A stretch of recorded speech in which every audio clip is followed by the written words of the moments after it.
All right, we are live. The Three Musketeers this week. Yeah, we kicked Brandon out. He was too annoying. Yeah, we All he said. talked Now about we is his can be our war true movies. We couldn't selves. have that anymore. Yeah. I should have also prefaced that I'm not sick, but I have like crazy allergies because like spring just really started this week here, and I'm dying. So I'm sorry if I sound like shit this week.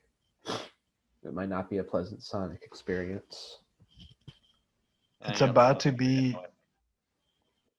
spring reminds me that it's about to be 2 years since we graduated. Yeah, dude, it's That's fucking weird. crazy. It feels like most of the last year like doesn't count, so it feels like it's only been like a year, right? Yeah. I don't know, in a weird way. Yeah. Yeah. Yeah, especially But I since feel like the same. I was gonna say, like we've all been looking forward to like things reopening for so long now. Almost feels like a Yeah. quarter of school that's just never ended. Mm-hmm. Yeah. It's very weird. Bro, I thought about that. I thought about like I left San Diego in September 2019, like basically 3 months before shit hit the fan and like the world just stopped for more than a year now. So like it feels like very little has happened since I left San Diego, but it's been almost 2 years. Like it's crazy. It's weird. Also, I've been home for like a year and a half, but like a year out of that year and a half was like in my house. So since I moved back home, I've been in my house more than out, which is so fucking weird too. Yeah, like like you always hear about like people always talk about how as you get older, like time seems to go faster, and I've been like weirdly like existential, being like, is this just what it's gonna be like? But I think it has been made worse by the pandemic, and it'll hopefully slow down a bit, after everything returns to as normal as it's gonna get. But we'll see. I have two things to say about that. First one is you can prove mathematically that time goes faster as you get older because your perception of time as you get older is compared to the amount of time that has passed. So then, if you're 40, you're gonna think of next year as 1/40th of what you've experienced, while when you're like 12, next year for you is gonna be like 1/12th of what you've experienced. So then, it is shorter and shorter amounts of time relatively to like your experience on Earth. Mm-hmm. So that's why you have that psychological like, fuck, it's going so fast. Um, and the second thing I wanted to say is I don't really care if time keeps going by faster and faster because we don't know what the fuck is on the other side. So it doesn't matter to me. Like if we figure out how to live like 5,000 years tomorrow, or if there's a max extinction, basically like it's all a fucking mystery. Mm-hmm.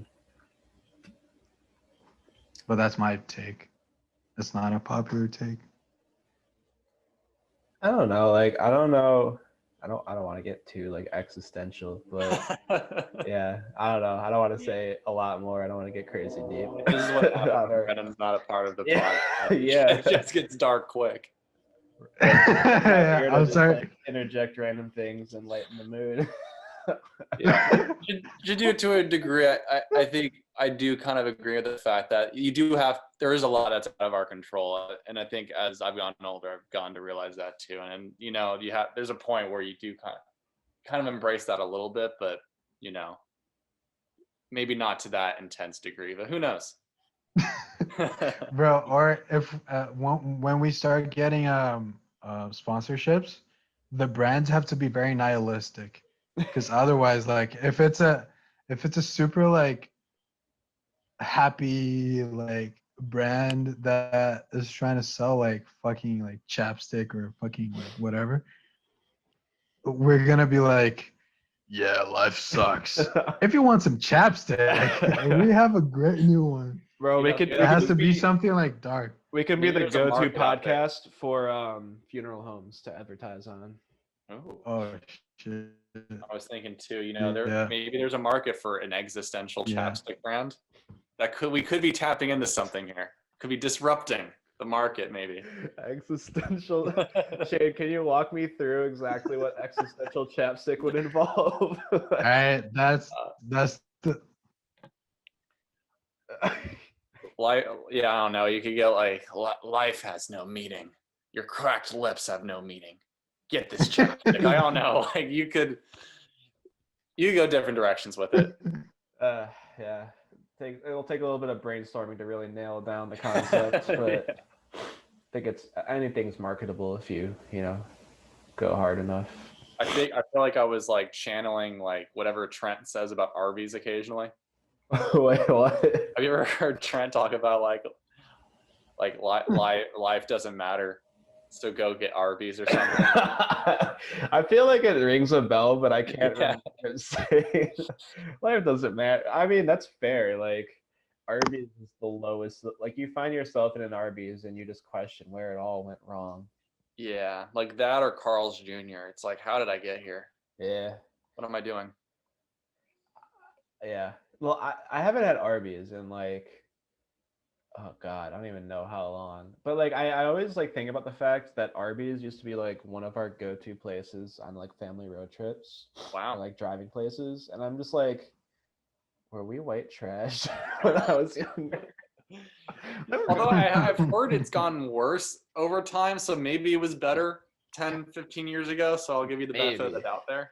Last time I had it, I felt like I was gonna fucking die, which is like, I feel like that with most fast food, but it was like especially bad with Arby's. They're bad thin beef. the thin beef. Yeah. If Okay. you start, I was gonna ask Gedu if if you you ever experienced start- Arby's, but never mind. I don't think they have a single vegetarian option there except for curly fries. yeah, I don't think I've ever had Arby. Oh wait, was that burger place very close to Steinbeck Arby's? No, that was Carl's, which is also near the Oh, that bottom was Carl's. tier of fast food. Yeah. But I would argue Because still- I've had their fried zucchini. They have fried zucchini at Carl's.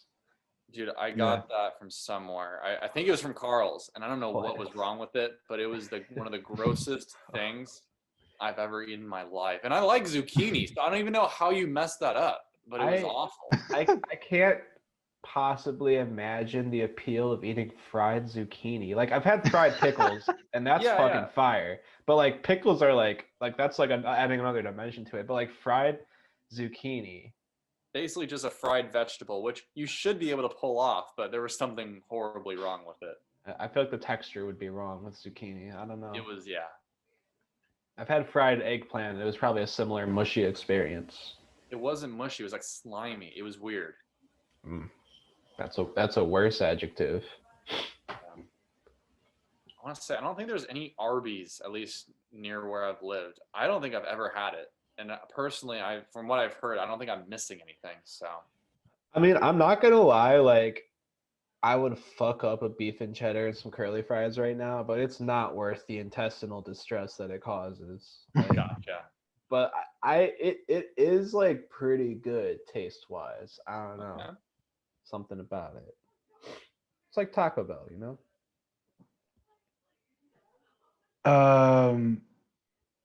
Do you guys know about Akon City? You're talking about Akon, like the singer, right? Yeah. Yeah. No idea. I feel like I've heard about it. I don't know like any details though. Okay. Akon, the singer from Don't Matter and from that song with Gwen Stefani from 2006, that is probably the catchiest song of all time. How does it go? Ooh, yeah. Oh no, okay, I know exactly. Wanna No, get away. Bro, that song, holy shit, that like unlocked like a deep memory. I forgot that song existed, but I know exactly what you're talking about. I love that song. Bro, and that video clip, it's just dope. So that singer. So when I saw Akon's face on the news, I was like, oh no, shit, he did some bad shit. Like I don't even want to know what the fuck he did. But then it was the opposite. He's building Wakanda in Senegal. Mm-hmm. He's building a super modern, like, future city Wow. in Well, Senegal. I know like for like years, like maybe even like the last 10 years at this point, he's been involved with like bringing electricity to different like rural places in Africa that don't have electricity. Like for a Very long cool. time, he's been doing like a lot of humanitarian work.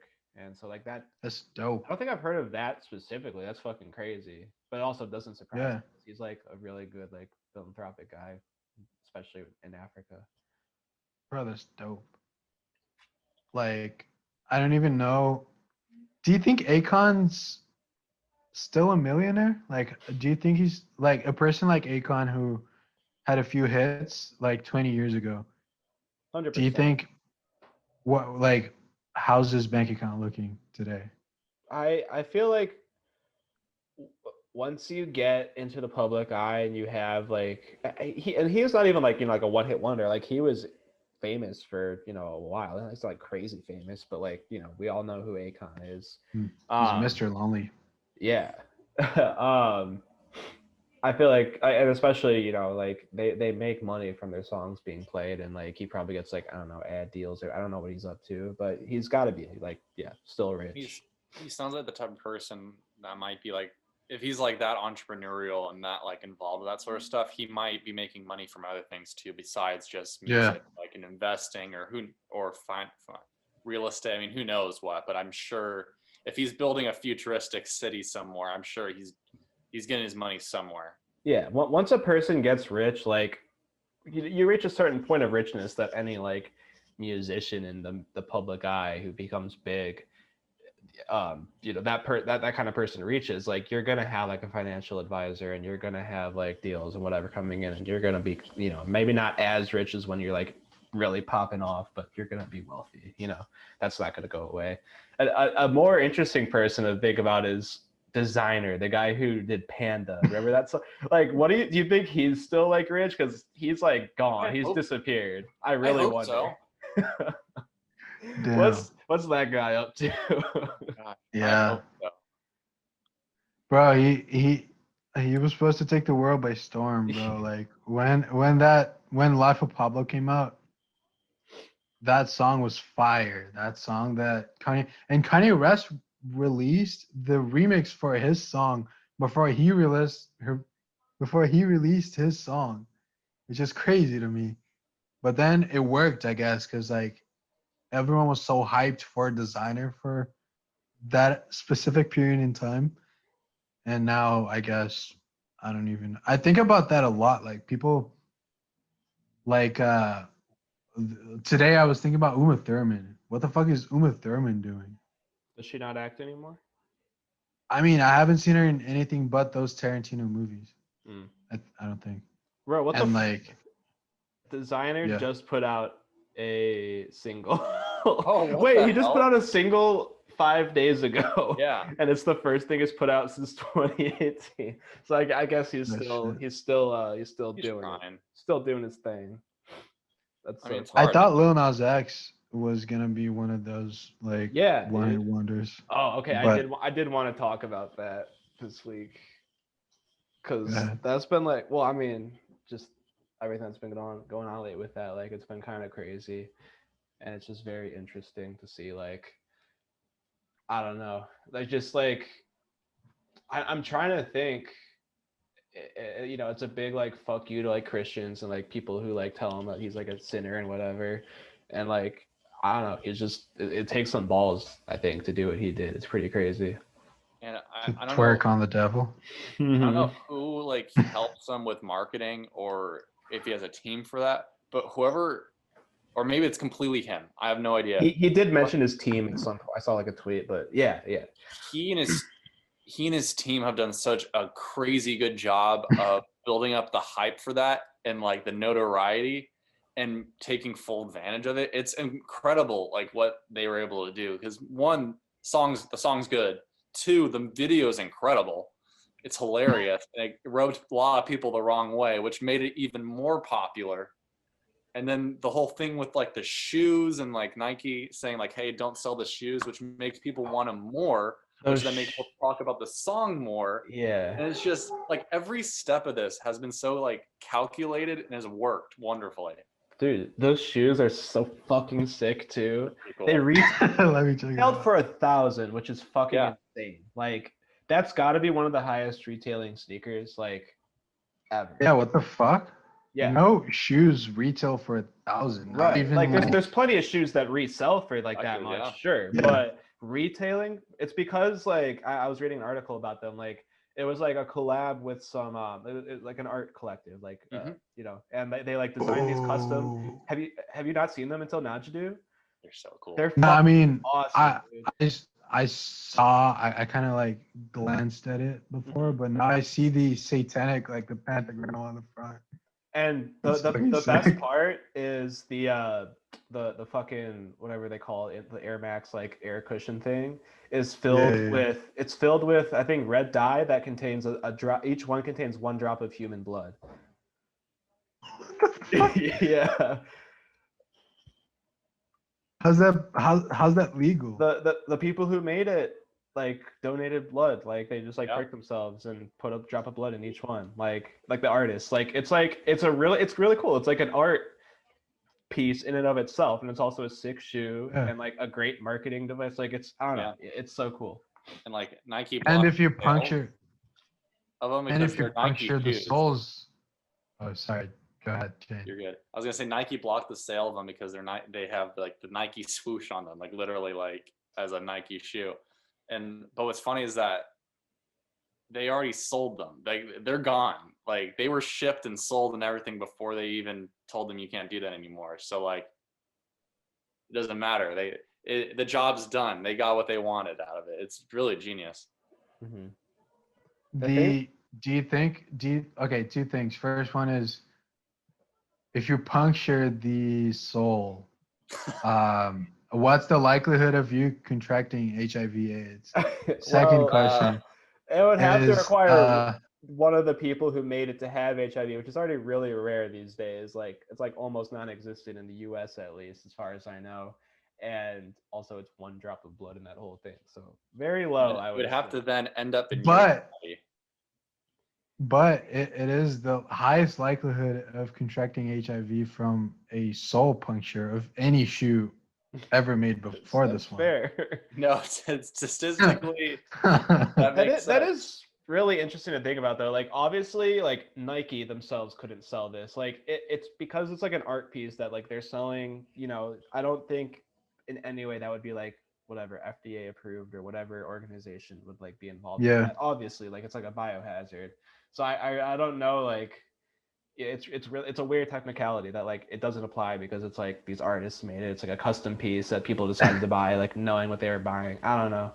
Yeah. The shit that artists get, wait, what's the phrasal verb? The shit that they are allowed to do is crazy. Like that one Nathan For You episode where he just makes a fake Starbucks, and because it's technically like satirical, he doesn't need approval to sell food like with the right level of hygiene. It doesn't matter, like he can sell food that like makes people have diarrhea because it's not technically a restaurant, so he can just sell bad food. Late night TV runs on the satire rule. Like so many Yeah, things we're allowed to do is because of that. that's true. But besides all that like sick marketing stuff, just like the whole idea behind it of him being like a gay man in the public eye and obviously getting like a lot of backlash from like Christian nationalists and, you know, conservative people, whatever, and they all tell him to go to hell. And he's like, all right, fuck it, I'll do just that. And like just lean into it like so hard and just be like, this is what y'all asked for, fuck you. And then everybody gets so upset about Yeah, it. like, no, not like that. Don't actually. It's just like, I'm just gonna Oh, embrace shit. this. Fuck you. It's just Is such that the premise of the song? I don't know about the actual song, but like the imagery, the video and the surrounding it. I think the song is also like about gay sex, and like it's really funny. Like a song about gay sex hit #1 on the Billboard charts, like, which I don't know if that has ever happened before. It might have, but like that's like something that doesn't happen a lot. Obviously, like it's I don't know. It's just a big thing, and Yeah. it's crazy, and it's like it's fucking slaps too. Brought to you by the same artist who made a country rap song to go to #1. Like, this dude is just killing it right now. Yeah, But remember, it's very interesting. I feel like that's gonna. His career alive. Sorry, Juju. I feel like that's gonna be one of the. I'm always gonna remember the first time I heard like Dark Side of the Moon. I'm always gonna remember the first time I heard like Elvis Presley. I'm always going to remember the first time I heard Lil Nas X, because that fucking combination of sounds made some shit connect in my brain that had never been connected before. It was like, what? Like, I remember us driving. I think both of you were in the car with me and Brendan, right? Going to fuck, what's the beer place? Ballast Point. Yeah, Ballast Point. Yeah. Listening to Old Town Road, like on repeat. We were Yeah, literally on the car I think I remember on that. repeat.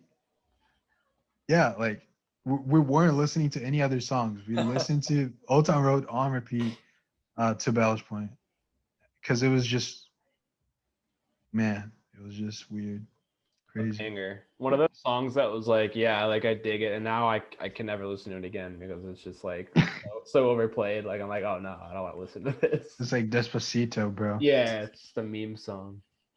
Do you think Despacito is the most overplayed song ever? I don't know about ever. I mean, it's Ever. definitely overplayed. I don't know, like I don't know if you could put an exact metric on overplayed, like what that means. You know what I'm saying? Like, So like how would you quantify the most overplayed song ever? my first reaction to that question would be to think of worldwide how many people thought, hey, like, we're trying to have a good time. What's the song that we need to have in the queue? Like, that to me is to have a popular song in a certain period of time is that mentality. Is like, fuck, like we want to have a good time. What do you want to listen to right now? Like Despacito was probably one of the songs that were in people's playlists the most in that time in history. I see what you're getting at. I really. And promotional all uses time, of that that's song too. Well, you can also talk about like staying power, like, oh wait, I think this popped up telling me that the meeting now has unlimited minutes, so we don't have to worry about getting interrupted. Sick. I saw that. Like staying power, like how long something is popular for. Like a song that jumped to my mind was Hey Ya by Outkast, which like Wow, that's a good one. honestly, like I have unironically thought about that as being like, in a way, one of the like best songs of all time, purely in terms of like how popular it was, and like it was everywhere for a long time. Like I remember like just like that song like makes me think of like being like a child in like the mid 2000s and hearing it on the radio for like I don't know how long it was played on the radio for, but more like years, like a period of years, like it was a huge song. It also like still hypes me up. Like I'll never get sick of that song. Like it's such a good song. I don't know. I could argue that was like one of the best songs ever made, just for multiple reasons. Like I don't know. Another song that definitely refuses to go away is Mr. Brightside. I love that one, bro. That song has like that came out like what 2004, 5, I think, and 16 years later is still going very strong. You like lots of places when you're going out for like clubs or nights out, you'll hear it. almost guaranteed. I know it's like, I think overseas it's also like still pretty big in that whole scene too. So it's cool that so many years later that song still resonates with so many people, and you know, lots of Bro, fun there's times whenever this it happens. there's this YouTube video that's a guy in an English pub. He gathers everyone around him in the pub and goes like, "Okay, so I have this buddy of mine who just recently passed away, and now I'm gonna sing his favorite song." And everyone just like comes near him and is like trying to like show their support and shit. And he starts like fucking rocking to Mr. Brightside as loud as he can. And like people start getting hyped and like singing with him. Bro, it's one of my favorite YouTube videos. That's actually. I want to do that someday. It's sick. It's really like there's so many songs that like I can think of that like, you know, not in terms of being like what we're talking about, like one of the most popular songs or whatever, like overplayed songs, but like in their moment were like super, like Mo Bamba jumped into my head. Like that song came on when it was really popular, everybody just got so hype and like went so hard. Like there's so many songs like that just like at a certain time they're just really popular and like just really hype, and that's like, you know, it's a great feeling to like be in a big group of people all getting hyped to the same song. Like it's a really cool like connecting like experience like socially. What was that song? Mask Off? That was so funny when that came out. Yeah, that was like when we first joined Beta. It was like, Yeah. I remember people being obsessed with that song, fucking Jay especially. Jay Butani. Yeah, there's like there's always a song like that, I feel like, at any given time. Yeah. That one, that time when trap was like coming alive with like Migos and Future. Ah, fuck, that was. I wish I'd enjoyed trap earlier, because then I would have gone to concerts. Like I could have gone to like Astroworld in 2018, Really? but I was sleeping on it, you know, like a lot of people. But I should have. I Bro, pictured you that would've been physically crazy. sleeping during the concert, and I was like, man, should have woken up. No. Have I talked about on the I was reminiscing recently with some friends. I think it was the summer of 2017, which was the summer after my first year at UCSD, and that was when like me and Gedu were both definitely really into Post Malone. Like Stoney had come out that year, and Yeah. like we got really into him. So I saw him live that summer. There was like a weekend festival in Chicago that I went to, and he was like one of the acts that played the day that I went. And that's like I went to see him basically. But so like through just the culmination of the day's events, while he was on, it was raining. I was in this big crowd of people alone. I had lost my friends. I was high as fuck. And like so I was just standing in the middle of this crowd and like getting rained on, high off my ass, all alone, just singing like along to every song that he was like performing, and like all the people around me were like looking at me like, what the fuck? And I was just like maximum vibing. It was just, I don't know. I was that weird zooted guy at the concert. Bro, So fun.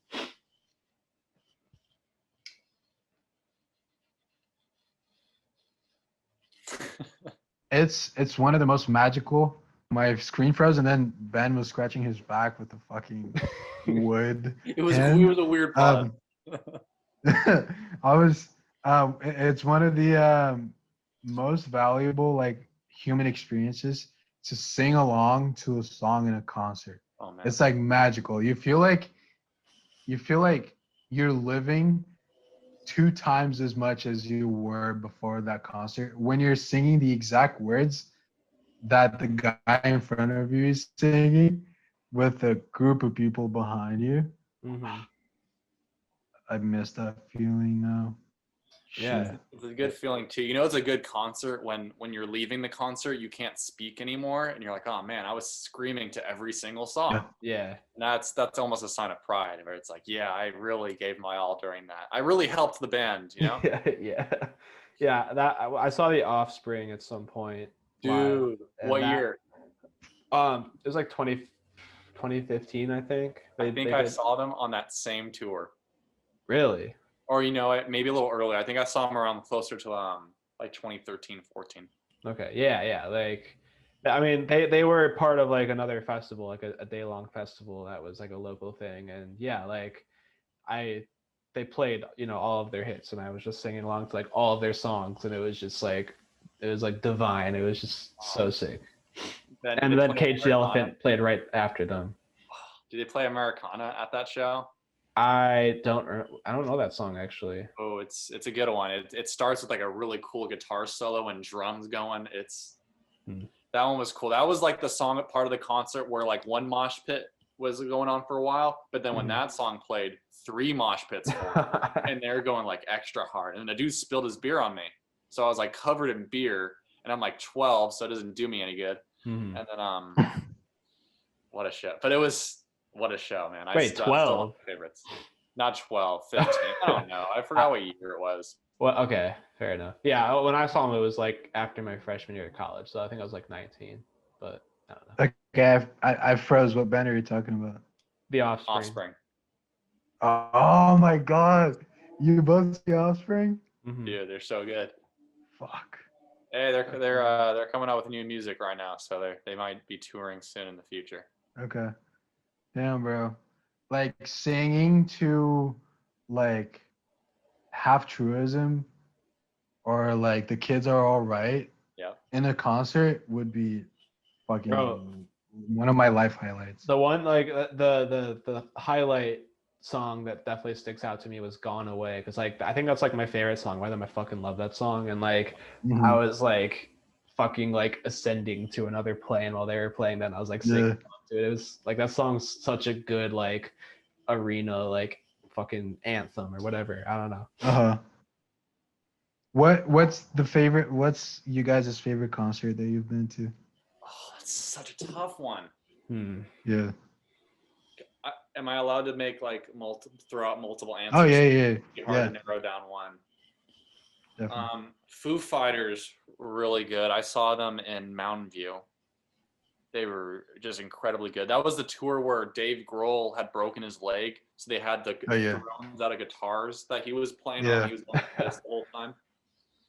Yeah. That was really cool. And then I saw Muse live, and Muse is one of those bands that just takes their live shows to another level. Definitely the most cinematic out of any show I've seen. That just maybe like ruined concerts for me for a bit. That was incredible. Offspring was really good. I saw Linkin Park like 4 times.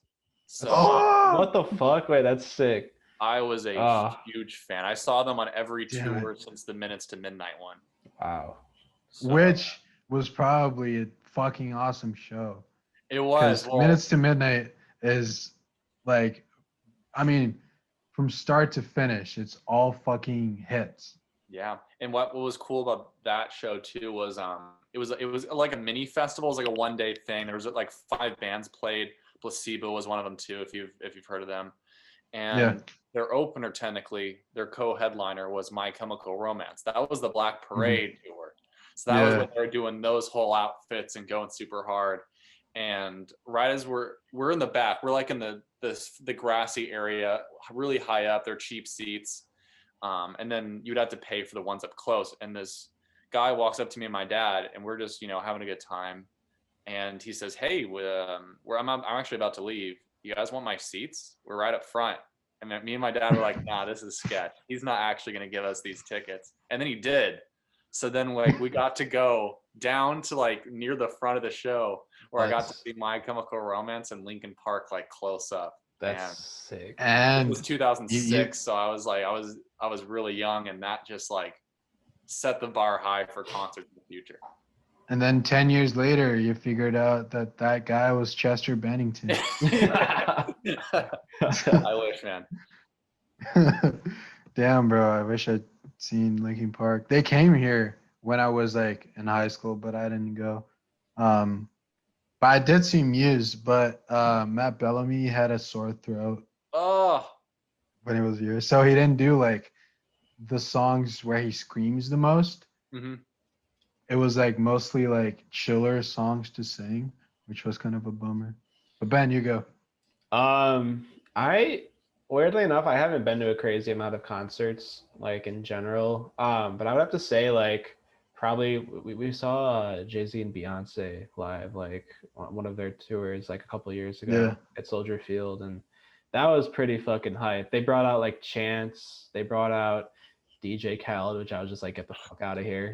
Very random. They brought out like it was weird. Like they brought out like 5 or 6 different people before they like even performed. But it was like just like purely from like a production standpoint, like fucking incredible. I'm not like the biggest fan of either of them. Like I don't like listen to either of them really in my own time. But like it was a really cool concert, really cool experience. I go ahead.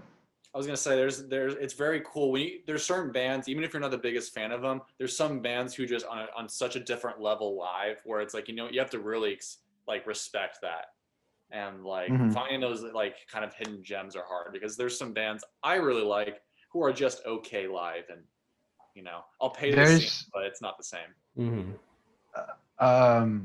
Yeah, that's a really good point. Like, I don't listen to a lot of Beyonce either, but I would like if it goes on Netflix, like one of her shows, I would definitely watch it because the production value in that is probably crazy. Oh It's yeah. like there's a few examples of that. Kanye West, I think, revolutionized concerts. There's actually a really good documentary series on Netflix about design. Yeah. And one of the episodes in that docuseries is design of stages. Huh. And it's like 1 hour of this woman talking about how like she revolutionized concerts because like the stuff she did for Kanye and for Beyonce and for a lot of people kind of set the standard of like the theatricality Wow. of concerts nowadays. Is really fucking cool. I'll give you guys the name properly, and you guys should really watch it because it's a really cool subject.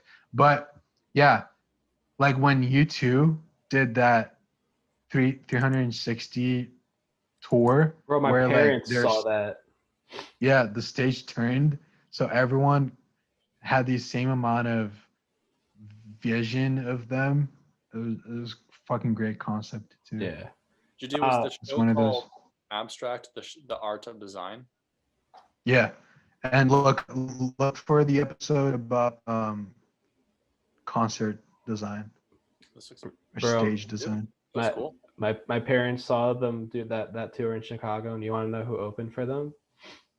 Muse. Maybe it was a Was it different. Muse? No, it was Snow Patrol. Oh, okay. That was at their height too.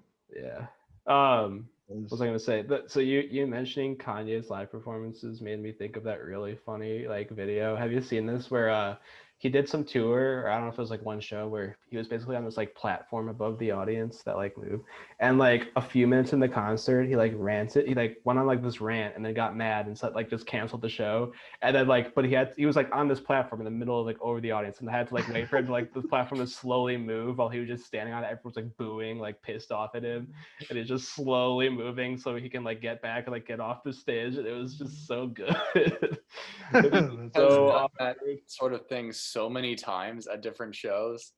It's a very weird habit. Yeah, Kanye is fucking insane, but that's a whole different It's like conversation. when you're either gonna get an amazing show or it's just not gonna happen. It's one of the two. yeah. Yeah. Just to finish out this subject, also because I kind of have to go now. My best experiences in a concert ever. I saw Paul McCartney twice. The first time I was in 8th grade. I didn't even know all of the Beatles songs that I know now. So like literally the first time I ever heard Blackbird was with Paul McCartney singing Wow. it to me, Nice. and a lot of other songs like Across the Universe and A Day in the Life I heard for the first time live. So like that will never get out of my head. Like I'd always have that memory. And then I saw him again, and I got the most expensive, like not seats, the most expensive ticket to see him. And he was like right in front of me. And when he played Let It Be, like I'll never forget the whole stadium singing along, and like they had their phones out with the lights, and it just looked like a bunch of candles, and he was playing Let It Be right in front of me. It was magical. But You know, I'm sure that was an expensive ticket, but I mean, that's a moment that's priceless, man. You got to be right yeah, in front of a Beatle performing yeah. Let It Be. That's ridiculous. And I also have to mention Guns N' Roses is one of my one of the bands that I heard the most growing up. And if you don't know, like they had a hiatus. Basically, they always existed. They never stopped, but it was just Axl Rose and a bunch of dudes that no one cares about for a while, for like 20 years. And then in 2016, they came out with a statement saying we're all back. Like the whole band, the original formation is back, except for the drummer. And we are playing Coachella. And me, I'm living in California, and I'm like, oh fuck, like one of my childhood bands is playing right next to where I am. I have to go. So then I went to Coachella, and they headlined. So they were the last to play. And bro, it was their comeback show. Like that was their first concert with the original formation in like Wow. 30 years. And they played like Wish You Were Here by Pink Floyd. And it was just fucking, it was mind boggling. I'll never forget that too. Yeah. This makes Yeah. me want to go to a concert. Yeah, right. Yeah, I don't even know the last concert I went to. It's been a long time. I saw Mount Joy in the city in I think November 2019, so like a few months before. Mm-hmm. It. A few months before it Before it happened. happened. But, I just bought tickets to a show in October, so I'm hoping that ends up going okay. Bro, I got these tickets in January 2020. I bought these tickets to a festival that is basically a festival for people who like smoking weed, because it's Sublime and a bunch of reggae bands. Nice. Sublime was coming here, and then I got the ticket where it's open bar, so like I'd have like free beer Mm-hmm. for the whole day, and I'd see Sublime with free beer, and then it didn't happen because it was the fucking middle of the pandemic, and now I don't know if Sublime's ever coming back. Yeah, me and Trent And had Travis tickets. Scott Oh, that was supposed to come here for fucking Lollapalooza last year too. Damn. Go ahead, Ben. Me and Trent had tickets to see Car Seat Headrest, which like at the time was definitely like my favorite band, and then that was gonna be in July of last year and got canceled. I'm very upset about. I was always very upset about. And now that. you hate them. No, I mean. And now. Oh wait, Shane, you just told me that you're gonna see King Giz. I am seeing King Gizzard and the Lizard Wizard. Hopefully October. They're coming to the Greek Theater in Berkeley. Bro, I wonder if they're doing a tour. I gotta look into that because I have. It looks like they are. I want to say, in fact, I think I have it open. Give me one sec, but they are definitely making rounds. Okay, I might look into. Oh yeah, they're going to be in Chicago on October 16th at the Radius. Shit. I will try to get tickets to that then. Guys, I have to go, but you guys can keep going. What do you want to do? Yeah, I'm down to just close out. Got Okay. got dinner. Cool. All right. All right. Cool. Well, this was Dog Days. Hope you guys enjoyed all the fun talk about concerts and pandemic and existentialism and Chapstick. It's been a fun ride. My name's Shane. Hopefully, by the time this is uploaded, concerts will be back, and all this talk about the pandemic will be a weird, trippy thing from the past that we all laugh about. I've been Ben, and go get microchipped. You know, it's you got to do it. It's public service. And I have been Gedu, And I have some good Hong Kong news today for y'all. Britain unveils £43 million package to support Hong Kong BNO arrivals. Good for There you you, go. Britain. Finally doing something right with Hong Kong. Yes. Goodbye. Goodbye.